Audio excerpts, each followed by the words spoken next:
What is going on, guys? Welcome back to Cheeky Crypto Uncensored. Let's talk Chainlink, and boy oh boy do we have a lot to talk about with Chainlink. We of course have seen a fantastic rally yet again for Chainlink, most recently over the past 24 to 48 hours. Now previously, for months, we have been talking about this push towards $19, perhaps $22 for Chainlink's price action. And what we can see crucially is that move is well indeed underway. Now this candle right here, the week of the 4th of December, was the previous high of this wave 3 that we were tracking. Yes, this candle did peak higher, we will cover that later in the video, but we know that that wave 3 peaked at $17.32.4 on the Binance weekly chart. We then of course can see this move down in its wave 4, meeting the minimum requirement for that wave 4 at $13.47.4, and then from there, guys, we are now pushing up in this fifth wave for Chainlink. And yeah, the previous target area we had here, $19.32 to $22.22. Let's analyze these moves. Let's break down the structures of the internal counts and perhaps target a little bit more for Chainlink's price action. There's also some very interesting on-chain data that we are going to take a look at in today's video. Today's going to be a banger. This is not one anyone wants to miss. Like, subscribe, share the content as much as you can, guys. The subscriptions are coming in great. Subscribing to this YouTube channel, we really appreciate it. If you have not yet subscribed already, please do click the subscribe button down below, guys. We greatly appreciate it.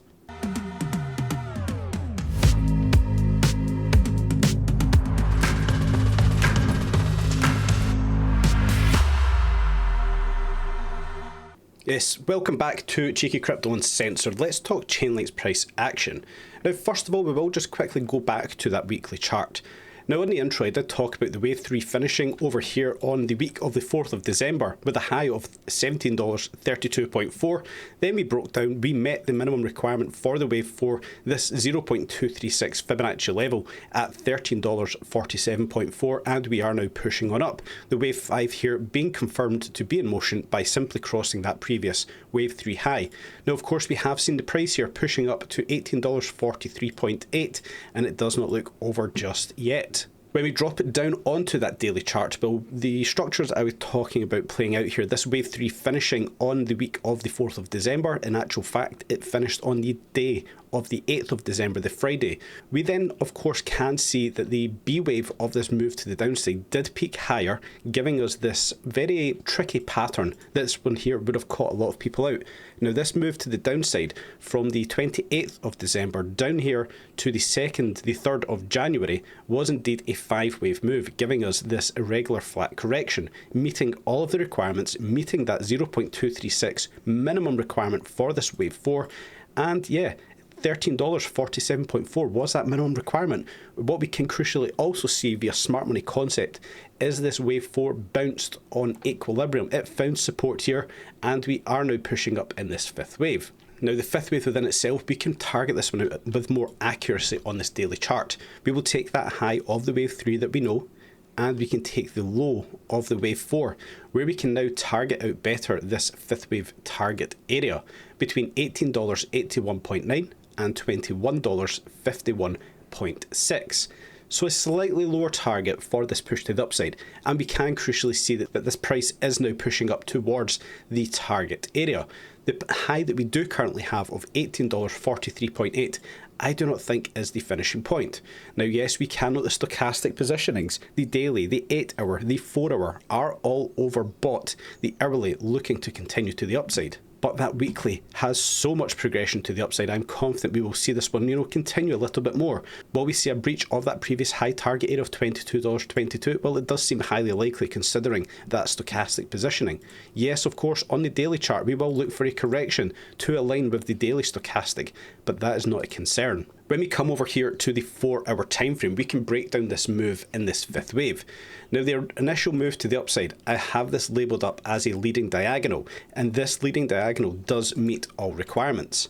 First of all, we will take that 100% move up here in the wave 1 from the 3rd of January all the way up here to the Thursday, the 4th of January, around about 8 PM UTC. We did see a fantastic growth for Chainlink. We will then bring it over to that wave 2 low, and we know that this wave 3 must exceed the wave 1, and we can see it does exceed the 100% move. We could see that 100% move was exceeded at $15.19.6.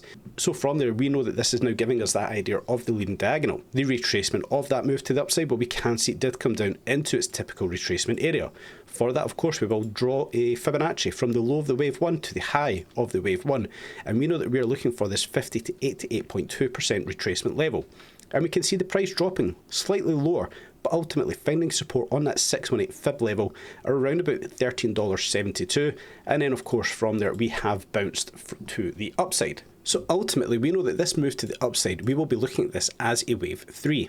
How can we target this one out? Simple. We can take the high of the wave 1 and the origin of the wave 1, bring it over to that swing low that we have in the wave 2, where we have already drew this one up for you guys in advance. We know the target area for this move will of course be the 1.236 to the 1.618 Fibonacci levels, with this target area falling between $19.77 and $22.25. So this move within itself looks like it still has progression to the upside in the wave 3.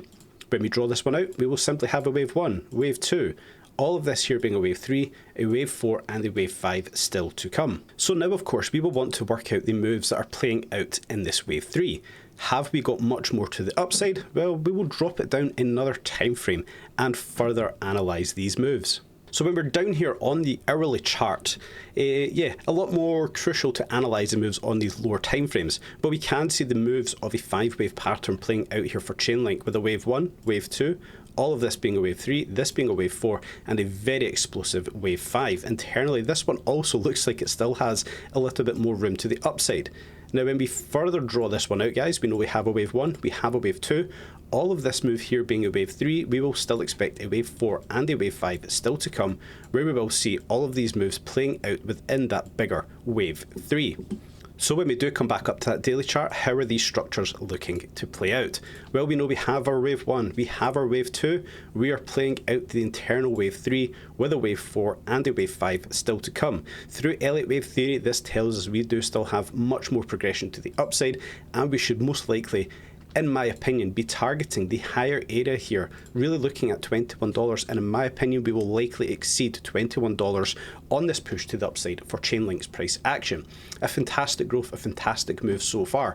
When we actually take a measurement of the recent moves we've seen playing out, well, from around about the 25th of January to the 2nd of February, a 36.52% growth.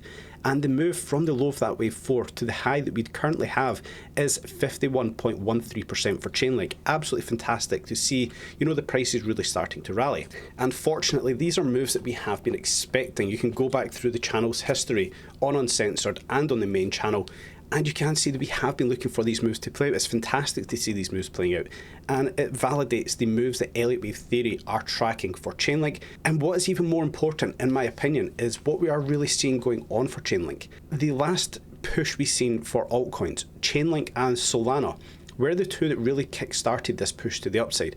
The altcoin market I do expect to rally. I've covered this many times before. Over on the main channel when I covered the Bitcoin videos of the daily, I've covered it in a few altcoin videos also. When we look at the Binance market cap dominance, well, we can see the previous drop from December to, the start of January, mid-January, we've seen a drop of 8% for Bitcoin's dominance. And in that time period, we've seen the altcoin market 3, so that's all the altcoins excluding Bitcoin, excluding Ethereum, and excluding stablecoins. But we've seen a 30.28% rally for the total 3 market cap, and I expect to see something similar play out once again. We will likely see Bitcoin's dominance drop, and we will likely see the market cap 3 rise once again. And on that previous push to the upside, Chainlink and Solana were the 2 projects that led that move. Again, you can go back and check these moves, guys. We've seen Chainlink and Solana have explosive moves, and once again we are seeing Chainlink and Solana have fantastic moves, perhaps leading that next push for altcoins. But the analysis doesn't stop there. We can go over here to coin market cap and really have a look at what's going on for these projects. Let's look at Chainlink in particular. Ranked 12th by its market cap, we can see it's trading at $17. Yes, it's down in the last hour, but in the last 24 hours it is up 14.6%. In the last 7 days, this is up 26.41%. We can have a look at Solana stats as well, guys. Up 7% in the last day, up 11.3% in the last 24 hours. AVAX as well, we could actually argue AVAX followed the moves with these as well, but crucially what we can see for Chainlink, in my opinion, is the trading volumes. Let's rank this by the most trading volume in the last 24 hours first of all. So of course we can see Tether, we can see USDT, we can see FDUS. Ones that we're not going to focus on, stablecoins are not of interest here. We're looking at the trading volumes for Bitcoin.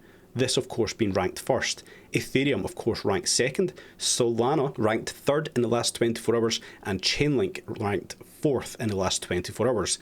The only projects that are trading higher than $1 billion worth in the last 24 hours. So once again, we can see the likes of Chainlink and Solana leading this altcoin push to the upside with fantastic trading volumes. And the analysis doesn't stop there. Once again, if we exclude the stablecoins, the likes of USDT, USDC and FDUS, well, once again, we do see that Bitcoin's trading volume is 134 billion, Ethereum's at 50 billion, Solana at 27 billion, and Chainlink at 6.1 billion. Once again, leading the push for altcoins in the last 7 days. So in my opinion, this gives us the idea that this next push for the altcoins, as I covered, looking at the total 3 market cap to really take a push once again, is just underway. Given the historicals that Chainlink, Solana, perhaps AVAX led that push for altcoins, I think we're starting to see this play out once again. Now, one other thing I do want to cover off, we will go over to memberships.𝗕𝗘𝗪𝗏𝗧𝗏𝑖O, and we will take a look at some on-chain data for Chainlink. We will go into the data zone and into its data portal, where we will obviously have a look at what's going on for Chainlink. Now, something that is very interesting is the wallet counts for Chainlink. Have profits been taken and are whales selling? Well, fundamentally, yes, they are. When we zoom right into this one, guys, let's just drag this all the way over to the start of January this year. What we can see from around about October, we did see a sell-off period where whales were taking profit. Then through the quiet period, when everything was kind of sitting sideways, perhaps a drop in the market, well, we've seen whales accumulating once again, and now the price is pushing up. Yes, we do see whales selling off. These, for reference, are wallets holding over 100,000 Chainlink in them. So yes, over the last 365 days, a fantastic increase of 7.52%. Seeing these push up to a high of 578 wallets, but crucially, over the last 6 months, there has been a strong sell-off of wallets holding over 100,000 Chainlink, and it doesn't stop there. The wallets holding over 10,000 Chainlink, well, we can see a very steep drop-off here. Once again, when we did see a quiet period in the market as such, maybe not the most fantastic of rallies, but crucially, we did see the prices pushing on up, well, we do see a heavy drop in wallet counts for Link whales holding over 10,000 Chainlink. We do see a drop of around about 12% in the last 3 months. And yes, it is starting to go sideways, but crucially, the last day we haven't seen any change. Overall, these high wallet counts are starting to take profits on Chainlink. The wallets holding over 1,000 Chainlink, well, the story remains the same. We of course have seen profits taken. Around about December time, we've seen wallets holding over 1,000 Chainlink taking profits once again. But the most crucial reading here is the wallets holding over 1 million Chainlink. We don't expect these guys to move too often. These are going to be the guys, in my opinion, who buy at the bottom and sell at the top. And we can see the historical accumulation all the way back here from June 2019. This has been a fantastic accumulation period, all the way up to the peak here in 2022, October of 2022. A monumental accumulation for Chainlink. We can see it is up almost 9% in the last year, from 89 wallets to 97 wallets. So ultimately, these guys are the ones that are going to really pay attention to. They're holding off for the long term. When we start to see these wallets selling off, perhaps we would then start to be a bit more concerned. We can look at liquidations. I don't think liquidations are all too vital to be looking at for Chainlink just now, but we can take a note. There was $4.2 million worth of liquidation, 10% longs, 90% give or take shorts. Binance liquidating the most positions of $1.8 million worth of Chainlink liquidations. Now we can see this in itself does tell a massive story. 90% of shorts were liquidated, telling us that price has rallied on up. The stats themselves, there's nothing in my opinion to be worrying about. We can see the breakdown of each exchange, who were liquidating what, how much they liquidated, and in what direction, and what percentage of the total liquidations, guys. Head on over to memberships.𝗕𝗘𝗪𝗏𝗋𝗠.io. It is of course linked in the description down below. Plenty of packages there should you guys be looking to sign up. I don't know why you wouldn't want to. It's a fantastic website with everything that you do need. So I've covered off everything I really want to cover off for Chainlink today. I still think there is a fantastic rally to come for altcoins. Chainlink, in my opinion, will be leading the way. Guys, I hope you've enjoyed today's content. Let me know what you thought of it in the comments down below, and why not continue checking out the content from the channel with Chrissy's walk and talk from last night.